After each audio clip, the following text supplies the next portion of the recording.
I went to Manila and spent a week with our first team, training them, getting to know them, building that relationship, building the trust. And I think it paid huge dividends for our firm in terms of their desire to be a part of our firm long term, their enthusiasm for it. When we grew and needed more people, they were the ones bringing their professional accounting colleagues saying, this is the firm you want to work with.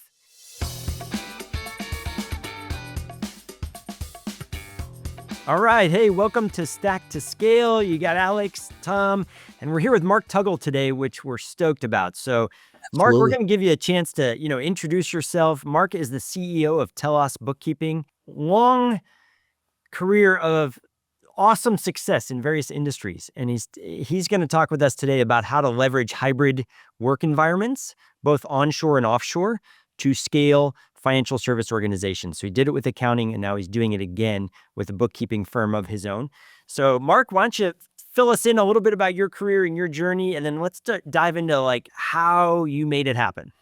Sure. Sounds good. Thanks for having me, Alex and Tom. Yeah, our pleasure. So right out of college, I was an Army ROTC, so I was commissioned as an Army officer. I worked for 5 years as a logistics officer, and then felt a call into ministry. So I spent 17 years actually working in a church here in Colorado where I am, and had a variety of roles in that organization. I was really the transition guy whenever something needed to be started or shut down, a team needed to be built, or something needed to be revised. I moved into that role, including 2 stints as the executive pastor and once as the senior pastor for a couple of years. So a variety of leadership experience there, very different in the church, leading volunteers than leading soldiers. So that was a great contrast and leadership experience for me. And then jumped into a PhD program. Tom and I went through the same program together. And then I went to work with Tom at Oracle for a couple of years doing sales enablement. And that was, again, another big change. My profile didn't exactly fit the big tech corporate profile, but it was a lot of fun. We did some great work there together, did some work together in business consulting, and I spent several years doing business consulting of a variety of types of business consulting, including with an accounting firm where I was invited in to do business consulting for their clients, ended up actually becoming the practice manager, the COO of that firm. I did that for about 5 years, left for a short stint, went back as a client manager for 2 more years. So in all, I spent 7 years at that firm. And in that time, particularly during that first 5 years, we went from a firm of about $1 million in revenue with 5 or 6 employees all working together in the same building here in Colorado to we scaled to a $2 million firm with close to 20 employees in 3 different countries and 5 different states. So we went from local shop to fully globally distributed workforce, half our team overseas, half our team in the US. So that's really where I cut my teeth and really found out a lot, good, bad, and ugly, and otherwise, about how to grow an accounting firm, how to manage a globally distributed team, how do you manage a hybrid team, as you mentioned, Alex, stateside versus overseas, all of the complexities involved in that in an environment where obviously client information, client management, client support, client engagement, all of those issues came into play. So that was a really fun adventure, but I didn't like being an employee. I had those entrepreneurial juices flowing. So jumped back out and did a little bit of consulting with Ninestone, with you guys, and we talked a lot to accounting firms and bookkeeping firms, and I just thought, man, all this stuff I'm trying to help these other firms do, why don't I just start my own and do it in my own firm? And so that's where we are right now. Yeah, that's where you are. Tell us about what was your PhD? So PhD is in organizational leadership. My concentration is in human resource development And my dissertation work was really around self-directed learning. And just speaking of learning, I mean, as I look at my career and its kind of varied progress, really there have been three things that have been constants through that and that have kind of knit all of these roles together. Learning has been one of them, just the lifelong learning adventure. I love that. I love to facilitate learning. I love to learn myself. Leadership has been a big part of it. I love to build and lead teams and build and lead systems. And then service. It's all, service to my country, service to my congregation and community, service to my clients. So those three things, learning, leadership, and service, have been the constant. And those are values. And, I mean, they're built into who I am. And so obviously have brought them into TELUS bookkeeping as well. We love it. We tried to keep you, Mark, Thanks. right? At Ninestone, right. but you had to And it start was all of Alex's fault. another You business shoot of him your away. own. Right? We're still friends. Yeah, exactly. Right. So Tom and Mark, let's jump into why you went the hybrid kind of onshore offshore route at your accounting firm and how that experience is influencing you now that you're starting a new company, a new bookkeeping firm. Sure. So really the primary initial motivation for it was just the difficulty in finding staff accountant level employees in the United States. The number of people getting accounting degrees in the US is dropping, and it's going up all around the world. And then the people who do pursue that degree in the US, many of them just decide not to do accounting work. And so it just was really hard. And then when you did find them, it's like the conversation within the first 6 months is, when do I get a piece of ownership of the firm? That kind of thing. And so it was just a real challenge to get and keep quality people who would just, the staff accounting piece, the bookkeeping, that's the grinding work. You just need people who have attention to detail, can work systems, do repetitive tasks, and manage their time so that the deliverables month after month are on time and on schedule and look the way they need to look. And that's just kind of hard to find, even in the US, in US culture, even now. It's challenging, but there are places overseas, and we primarily worked with staff accountants in the Philippines, but then also in Pakistan and India. So 3 different countries that I've done work with, and I think culturally, education-wise, career goal-wise, orientation, it just made sense. It just worked better for us to offshore that kind of work. And then moving forward from there, it was a recognition that we could fill that role more affordably with the offshore sources as well. So the dollar savings wasn't the primary motivation initially. It was just getting staff, but that was certainly an added benefit for us. I often equate, both of you and those in the audience may know that I'm a musician and was actually a professional musician for a while. And I equate bookkeeping as the bass players of the financial world, because when you're doing it right, nobody cares and nobody notices. But boy, if you do it wrong, you stick out like a sore thumb. Well, and if it's not there, the whole thing falls apart too. Right. Yeah. So So so you had mentioned that about sort of the repetitiveness, but the fact of attention to detail, and arguably, the detail wanes, right, when the repetitive kicks in. I think that's the challenge around the sort of the operational aspects of bookkeeping. So the question I would have for you that sort of goes to the next level, these operational advantages that come from offshoring, because I think we're talking about offshoring because that's usually sort of the unusual combination of hybrid. But what we're really talking about is hybrid, because I think there's a place and a function for both of those. And so I was wondering if you can talk about sort of the compare and contrast of that hybrid as it pertains to onshore and offshore? Sure. So systems are critically important for success offshoring.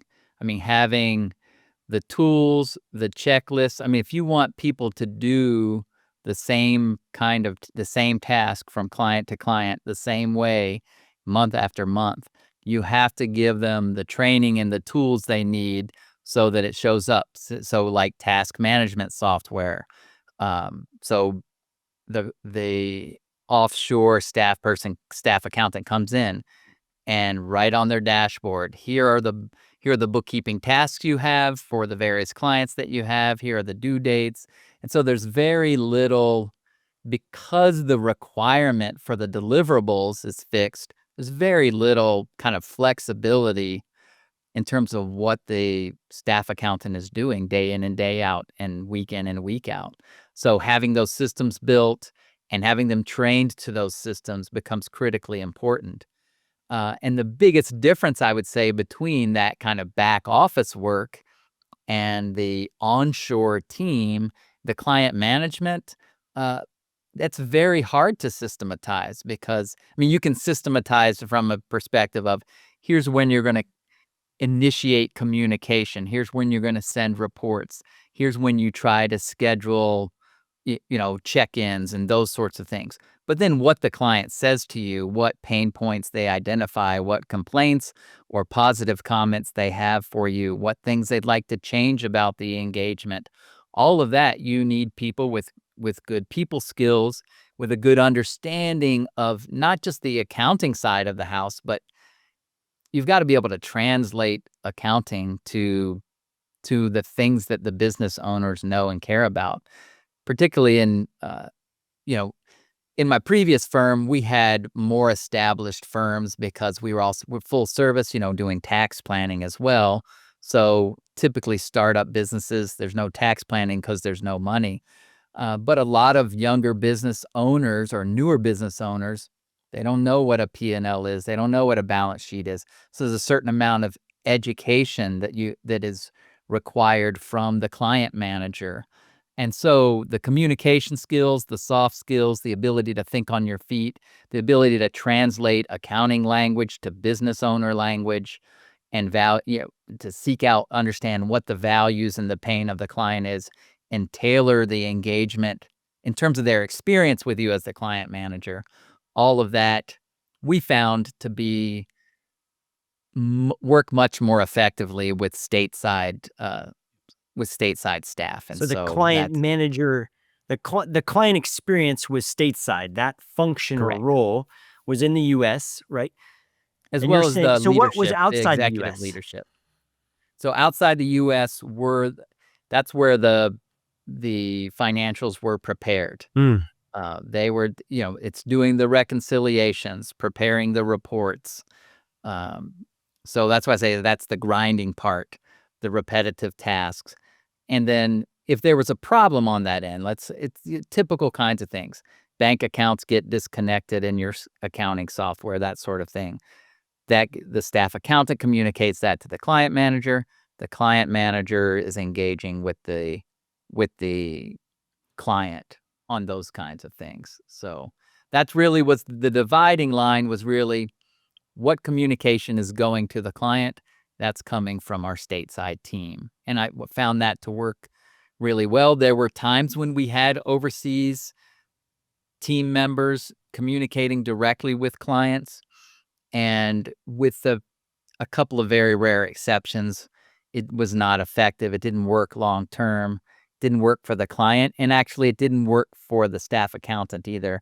Many of the staff accountants feel much more comfortable staying behind the scenes. So security, how'd you deal with security or cybersecurity? How'd you deal with the change in time zones, right?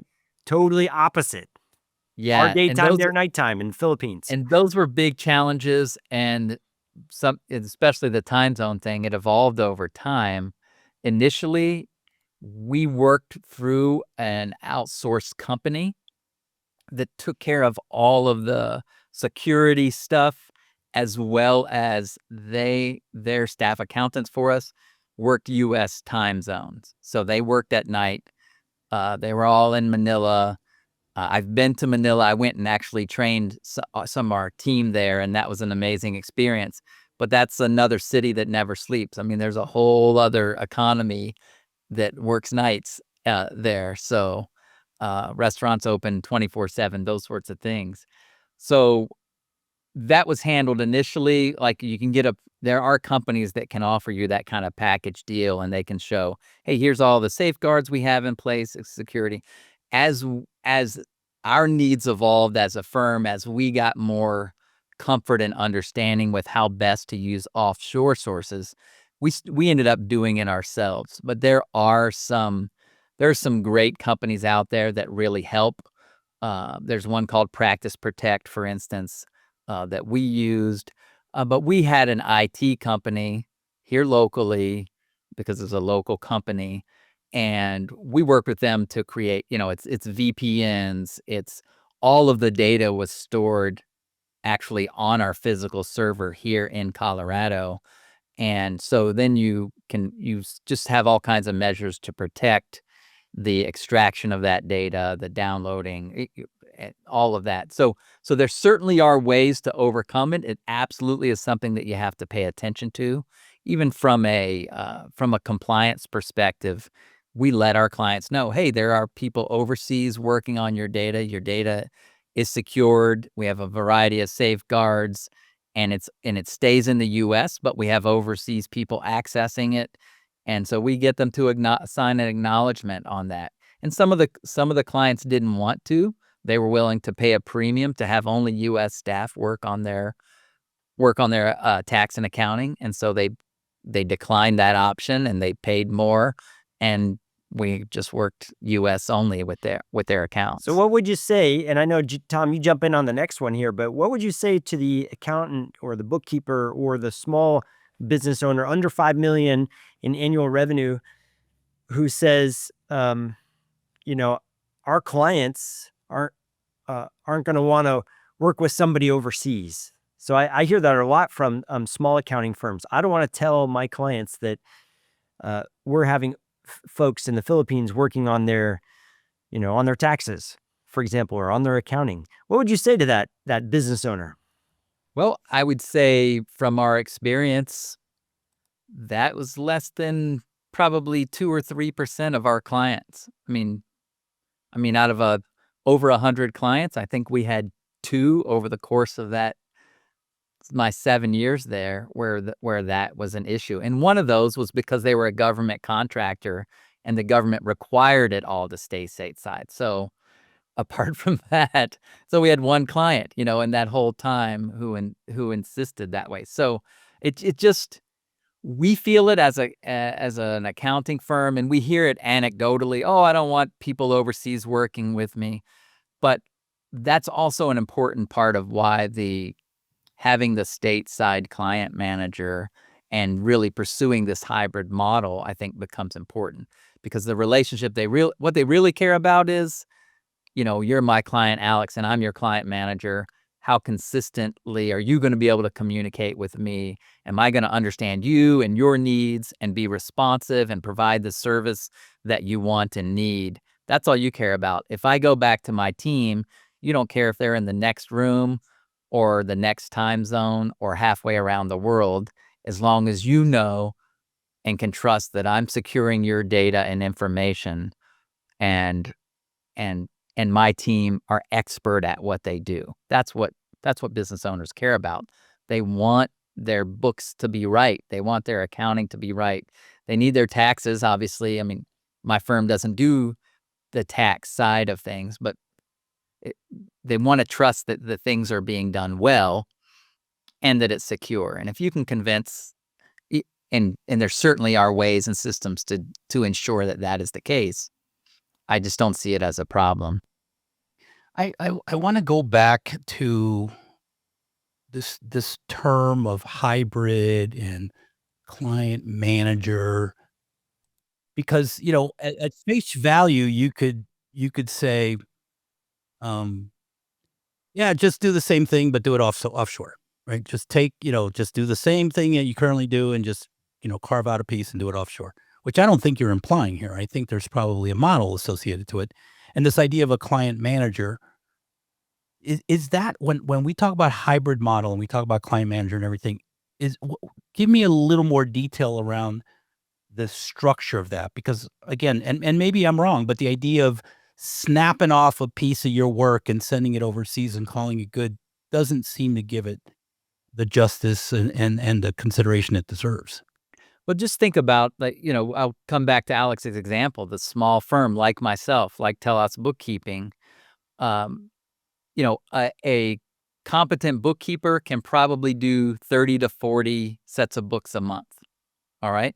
So when my firm gets to, let's say, 30 clients, I'm going to add another bookkeeper to keep growing capacity. But because I'm not doing the bookkeeping, I can manage the next 30 clients too. I can manage probably 75 to 90 clients as a client manager, because all I'm doing is providing the deliverables, having the responding to the emails, the texts, the phone calls, setting up these regular appointments uh, to provide the limited amount of advisory services that a bookkeeping firm provides. And so there's still a scalability issue that you have to pay attention to, but it's not a one-to-one kind of thing. It's probably a 3-to-1, like 3 bookkeepers to 1 client manager, maybe even more than that, depending on how well and how tight your system is, how tight your scope of work is for your clients. I mean, like the more you customize advisory services or allow scope creep along advisory services, that brings down the number of clients that can be managed by stateside client manager. It also makes a greater challenge of getting the right client managers. So those are things that you have to weigh out. I do want to come back around to, I didn't get the second half of Alex's question about the time zone challenge. As we grew with our staff accountants overseas, we found them essentially asking, "Hey, can we switch to a work time that's more conducive to our own lifestyle and could be more long term?" And so, to keep the quality people that we had, we ended up making that switch. And if you think of, in our world, like my dad, I grew up, he worked at a shipyard. There were 3 shifts, like the early morning, kind of the mid shift, and then the night shift. So we were able to move them back to the mid shift. So like 2 to 10 kind of time frame local for them. And what it allowed was about the first 4 hours of overlap, so morning overlap of time, and then so there's a portion that's asynchronous and a portion that's synchronous. We can have our team huddles in the morning, make sure we're all on track with what's going on, but then as the manager, you're talking about what's going to happen on their next shift, because they're going to start their next shift. They're going to be halfway through it before you talk to them tomorrow, that sort of thing. So it is manageable. And that's the way that we structured it. So just like your hybrid, part overseas, part onshore, it's also a hybrid uh, work environment where there's a part that the back office people are doing their work on their own, and there's a part where you're overlapping so you can address, bottlenecks or hot issues or changing priorities and that sort of thing. So, Tom, you've and that makes a lot of sense. We found the same thing at Ninestone. We've worked with teams for the last 15 years, all over the world, and we have kind of this asynchronous approach, and that seems to work. An approach where we respect people's holidays and things in other countries, right, and time, but also you work it out, kind of thing.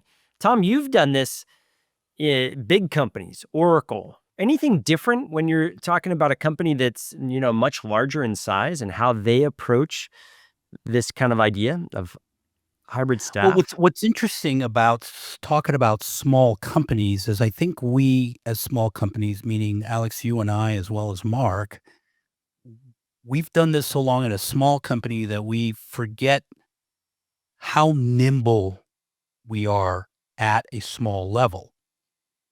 that nimbleness does not translate very well to larger companies. So one of the values that we brought, and I'm going to go back to the time zone, but I'm going to characterize it in a different way, is when everyone's in the time zone and you've got a very, very large project, like I did in the past, and you would talk to the client, you would get the information, you would potentially have to create requirements, all that, and then finally hand it to somebody to then go do the work, but they're going to do it at the same time zone you are, which means you're going to lose a day or two.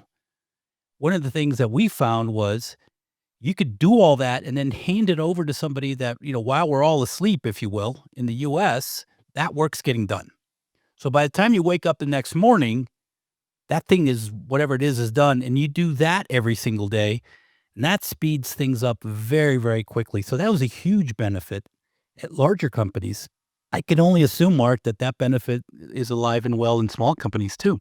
Sure, it is, but the gain starts to break down. Like, think about bookkeeping. It still is, the month has to end, and then you've got to get the statements, the bank statements, the credit card statements. You've got sales tax due on the 20th of each month. So there's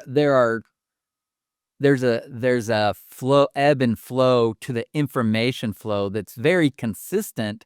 And so then you just work it in. Like, you get all the data by the 5th or the 8th of the month, and then you try to get everything out the door to the client by the 18th of the month, and that sort of flow. So that's a reality, whether all the work's being done stateside or if it's all being done overseas, or if there's a mix. But aren't There's I still picking that. up like half a day at a time, right? Because, what would have happened in stateside is, right, you would have given that work to an online accountant that they're going to do it tomorrow Yeah, but when it's he's your he's tomorrow saying as that, well. Potentially, but it has to happen.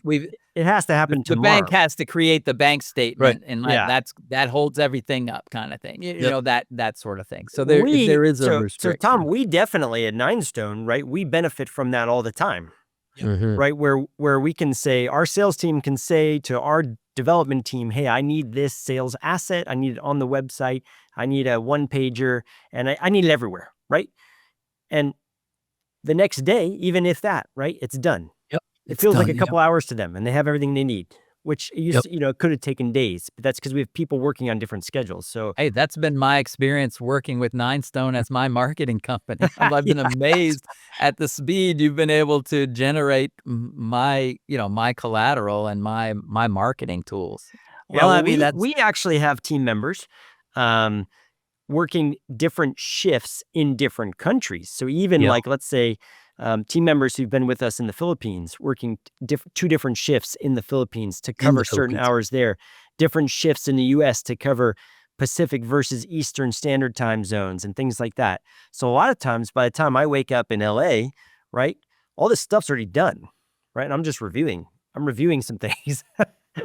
Right. But I can say that, one of the challenges I've faced as a business owner is like, well, okay, my Sunday evening when I'm kicking it, having dinner with my family, right, is Monday morning in India or in the Philippines, let's say. And, I'm getting questions on Slack, right? Yeah. It's questions I don't want to answer on Sunday, on like a Sunday evening. So, working through that. But what I found is that my own personal experience is that in treating people, like in caring for them as your team members, all that stuff can work out. So I wanted to get to that for you. Like, in the military, in ministry, what are some of the lessons that you brought into the culture you had to build when working with people all over the world? Like what are the key cultural components? And then what are you bringing into your own Tell bookkeeping now that you're doing it all over again, right? You have hindsight 2020 going into a new Sure. company. Yeah, I think for me, I want to, and there's some risk for me, but I want to provide as much freedom, flexibility, and autonomy to my team, like as a default, and then rein it in when it's when the result is I'm not getting the results that I want, as opposed to come at things from a very restrictive environment and then loosen it up as I build trust. Now, one advantage I have is the bookkeepers I have are people that I've worked with for many years and already know and trust. So, if you're brand new into the offshoring world and you've got people that you just met, obviously maybe you're using an outsourced company, so there's been some vetting, you've interviewed them and you feel good about them, but there takes time to build trust. Um, but I definitely you just said it. You treat people with respect and let them know that you care about them. Uh, what I've found, particularly for offshore staff, professional development's very important to them. They have a high value on education and progression in terms of learning skills and development. So making sure you've got a plan in place that shows the potential progress, the potential development, the potential certifications, those sorts of things. Those are in many cases more valuable than the dollars that you're talking about. So that's really important for me in terms of the culture. And then it it it really is a building. I've had team members from the Philippines in my home, like here in the States. It's a hybrid environment ultimately can't forever be an exclusively virtual one. And so are you prepared to invest the time in strategic ways to have a personal touch? That's an important question to think about. Um, like I said, when we started this, I went to Manila and spent a week with our first team, training them, getting to know them, building that relationship, building the trust. And I think it paid huge dividends for our firm in terms of keeping those people, so not just the longevity, but their desire to be a part of our firm long term, their enthusiasm for it. When we grew and needed more people, they were the ones bringing their professional accounting colleagues saying, this is the firm you want to work with. And that's you want to be a preferred employer, not necessarily because some other third-party website says you are, but because your employees love working with you. They see the value in what they do and the way they do it and the way they interact with you. And, leading in the church, it's all volunteers. So if you can't translate the cause for them and help them understand the value of what they're doing, then why would they do it? You're not paying them. So, I mean, that's still an important reality, even when you are paying them, helping them to understand, especially when it's the back office, it's the grinding. How do you help give them a vision for the thing that they're contributing to, the success of the clients? This client has grown, this client passed some kind of milestone, this client survived an audit, whatever the thing is that we're doing, that where we can come back and say, you helped deliver this win for that client. So I think that's an important part of it, because it's very easy to just get lost in the spreadsheets and the numbers. And I I never want to let my team members do that, because I mean, I know people who are really accounting oriented, they might like spreadsheets more than they like people. But I think Nice. even those kinds of people like to hear, "Hey, not only are you doing a great job, but your great job helped create this Yeah. success." So what are some of the challenges, like pitfalls that you're overcoming from the beginning, right? So you've done this now for an accounting firm, you've grown them, globally distributed, and now you're starting a brand new firm from scratch. What are you doing different to mitigate like the major Or issues the you ran same, into? right? Or the same, right? Yeah, I think a big issue for everyone starting out, especially in professional services and certainly in the accounting world, choosing the right tech stack is a it's a big one. Like, am I gonna be Microsoft? Am I gonna be Google? Am I gonna be something else? Okay, so that's one piece of it, and typically whatever other tech you're gonna do, it's gonna integrate with either Microsoft or Google. So, you just gotta pick your poison, who you want to marry on that front. But then, practice management, task management, time management. How many different tools do you use? I mean, I have a bias towards have the smallest tech stack possible to accomplish everything that you need to accomplish within your firm very efficiently. And so it's just weighing out like, okay, this looks and feels like an all-in-one solution. But if I could use this other software for this one piece of what I deliver, and it gives me, and it's 25% more efficient, like weigh it out, cost and benefit and efficiency, because I want to scale. Part of it depends on what you want. Like if you just want to do kind of slow organic growth, picking the tech stack right at the front end isn't as big of a deal.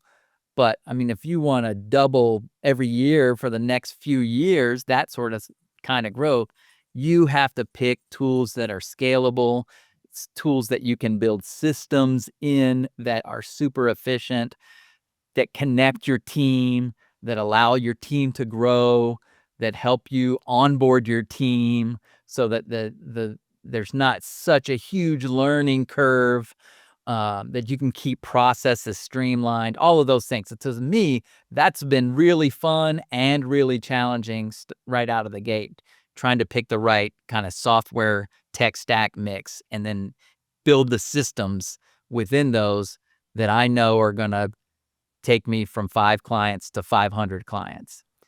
Tom, what would you say? You mentioned, Mark, about what kind of firm do you want to be? One that grows organically or one that doubles every year? Like growth. Tom, can you talk about that as we work with clients? Like what are some of the challenges we face with just owners' mindset around growth? Yeah. Yeah, that's a good point. And I think we said this in the previous episode, and we'll say it again because I think it's, it's our theme here. But there is a difference between scaling and growing.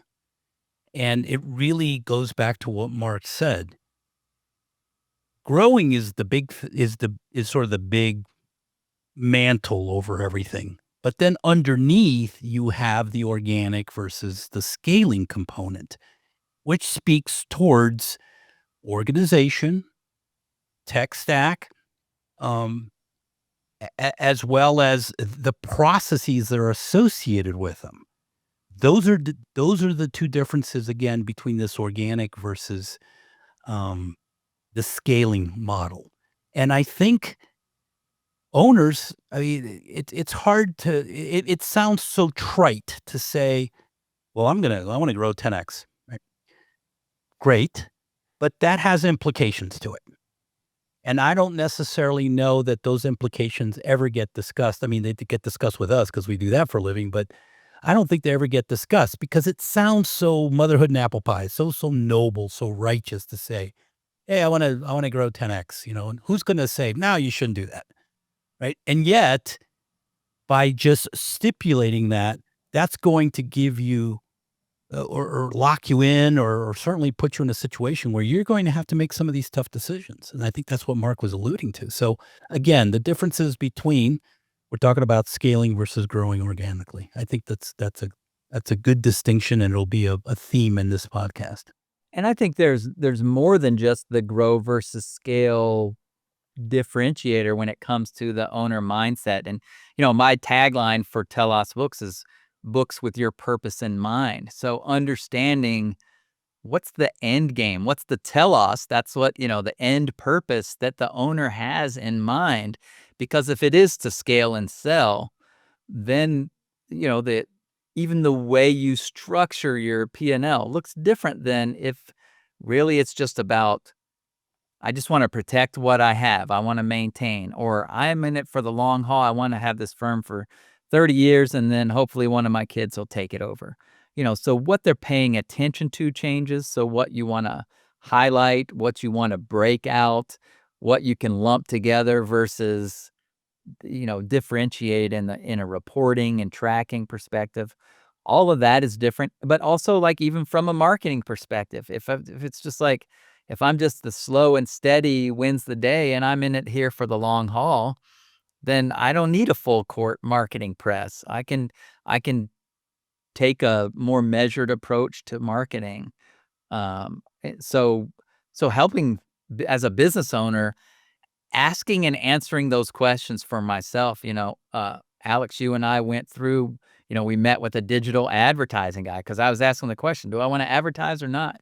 But it really helped me think through, what kind of company do I want to be? How fast do I want to grow? And if you want to grow fast, really you're talking about scaling capability, Correct. not quote unquote growth capability. Right. Yeah. Yeah. Which is related to hiring, right? Part of what you solve for is hiring.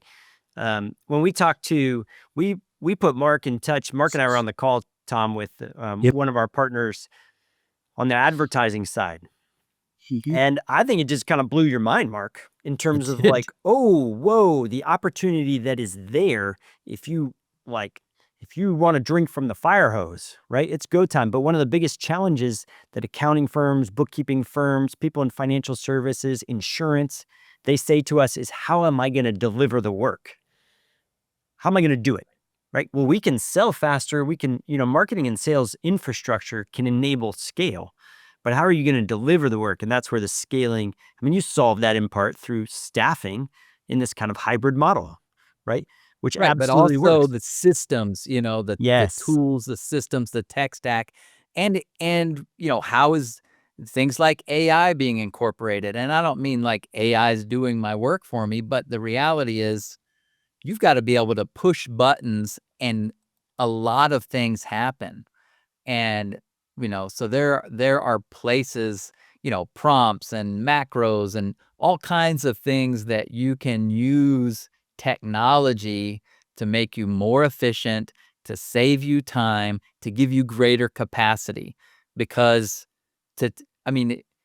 if I just am going to grow at a leisurely pace, whether my bookkeeper can do 30 clients or 40 clients, I'll worry about that when I get there. Yeah. But if I'm adding 200 clients a year, whether they can do 30 or 40 clients makes a big difference, because now I'm talking about 1 or 2 more full-time staff in a year.